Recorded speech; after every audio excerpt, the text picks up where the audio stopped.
Hello student, class 10th में मैं आप सभी का फिर से स्वागत करता हूं। आज हमारे बीच दो कहानियां हैं। देखो, जो हमारा तीसरा लेसन है टू स्टोरीज अबाउट फ्लाइंग, यानी कि उड़ान के बारे में दो कहानियां हैं, जिसमें जो पहली कहानी है वो है हिज फर्स्ट फ्लाइट और दूसरी कहानी है ब्लैक एरोप्लेन। देखो, फर्स्ट जो कहानी है हिज फर्स्ट फ्लाइट, ये लिखी है लैम और फ्लेहर्टी, इन्होंने ये कहानी लिखी है।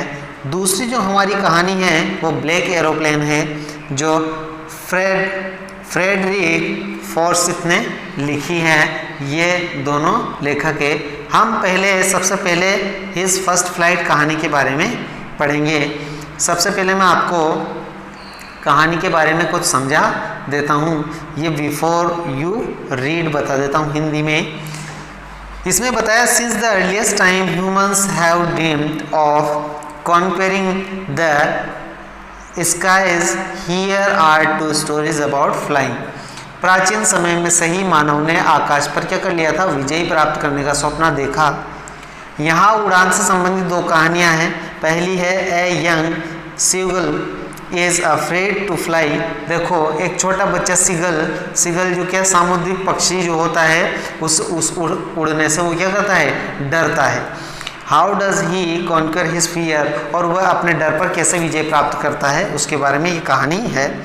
दूसरी जो कहानी है a pilot is lost in storm clouds.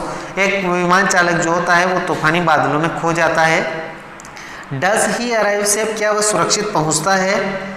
Who helps him, उसकी सहायता कौन करता है, इसके बारे में हम ये कहानी पढ़ेंगे। तो बिना देर किए हम सबसे पहले शुरू करते हैं हिज फर्स्ट फ्लाइट। तो प्यारे बच्चों, ये जो हमारी कहानी है ये इसके लेखक का नाम मैं आपको बता चुका हूँ। इसके लेखक का नाम है लैम और फ्लेहर्टी। अब देखो, फ्लेहर्टी शुरू करते हैं। The young seagull was alone on his ledge. देखो, सीगल जो है, सीगल का मैं आपको अर्थ बता देता हूँ। ऊंचा बोलने वाला एक सफ़ेद या स्लेटी कलर का एक समुद्री पक्षी होता है, जिसे सीगल के नाम से हम जानते हैं। तो लेखक बता रहे हैं इसके कि बच्चा सीगल जो है अभी भी अपने शिलाफलक पर कैसा था? अकेला था। लेज मतलब क्या होता है? शिलाफलक या कगार पर कैसा था? वो अकेला था, अलोन था। His two brothers and his sister had already flown away the day before. और फिर क्या होता है बच्चों? उसके दो भाई और उसकी बहन एक दिन पहले ही क्या कर चुके हैं? उड़ चुके हैं। हिज टू ब्रदर्स, उसके दो भाई, एंड हिज सिस्टर, उसकी बहन, हैड ऑलरेडी फ्लाउन, उड़ चुके हैं, अवे द डे बिफोर, एक दिन पहले पूर्व ही क्या कर चुके हैं? उड़ चुके हैं। बेचारा जो सीगल है, सीगल पक्षी है, वो कैसा रह गया? अकेला रह गया। He had been afraid to fly with them, और फिर क्या होता है? जब वो उनके साथ उड़ने से डर गया था, जब वो क्या करता है? Somehow when he had taken a little run forward to the brink of the lake and attempted of flap his wings, he become afraid। तो लेखक बता रहे हैं कि जब वह शिलाफलक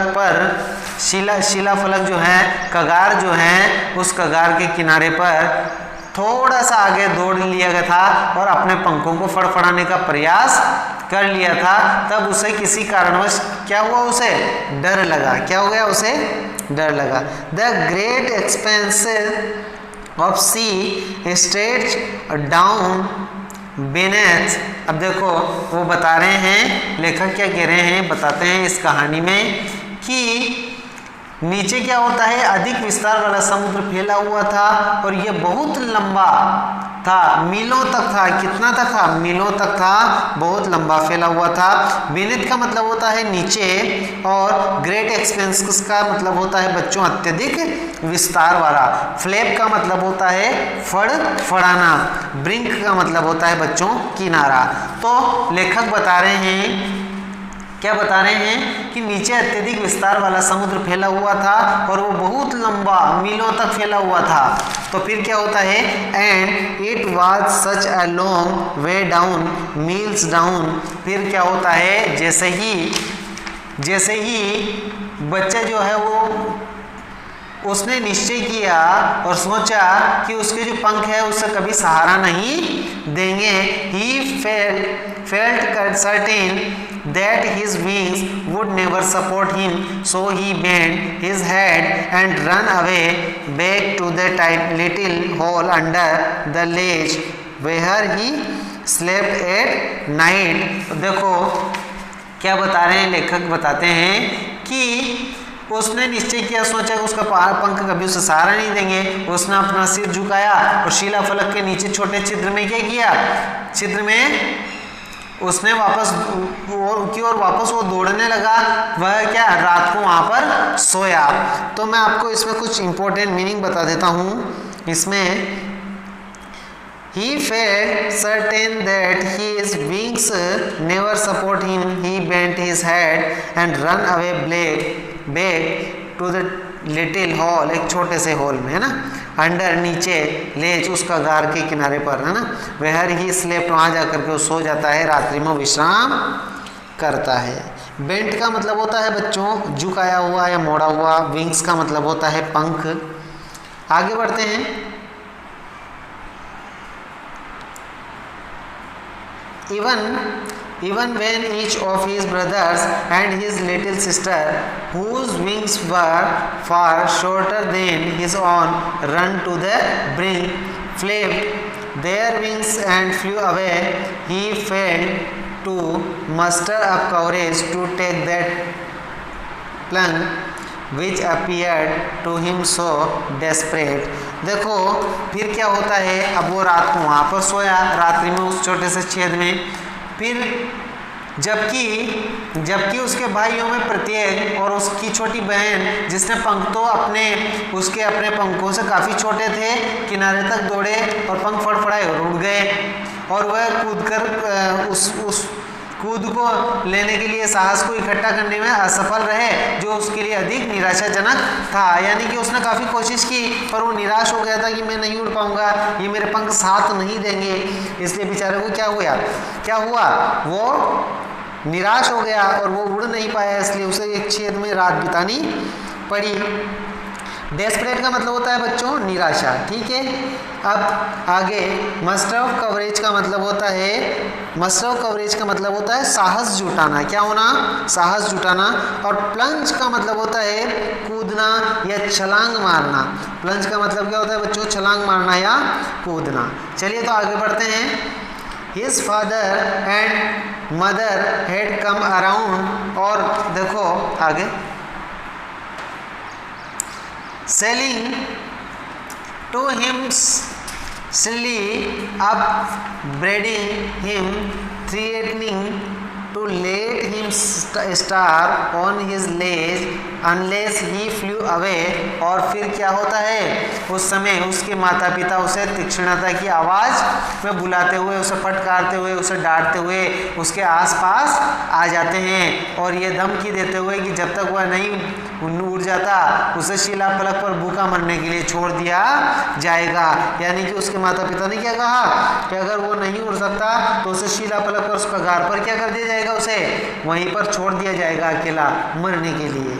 ये बात बोली। आगे बढ़ते हैं। बट लेकिन for the life of him he could not move, लेकिन जो जीवन जो होता है अपने जीवन के लिए वह उड़ नहीं सका, लेकिन उसके माता पिता उसे डांटते फटकारते ही रह गए। थ्रेटनिंग का मतलब होता है बच्चों, थ्रेटनिंग का मतलब धमकी देते हुए। श्रीली का मतलब होता है तीक्ष्ण। देखो श्रीली जो लिखा हुआ है इसका मतलब होता है तीक्ष्णता के साथ या तेजी के साथ। और डेस्परेट मैंने बता दिया निराशाजनक। प्लंज का मतलब कूदना या छलांग मारना। अपब्रेडिंग का मतलब होता है डांटते हुए। अपब्रेडिंग जो लिखा हुआ है उसका मतलब क्या होता है, डांटते हुए, तीक्ष्ण तरह से उसे डांटते हुए। थ्रेटनिंग का अर्थ मैंने बता दिया है आपको, धमकी देते हुए।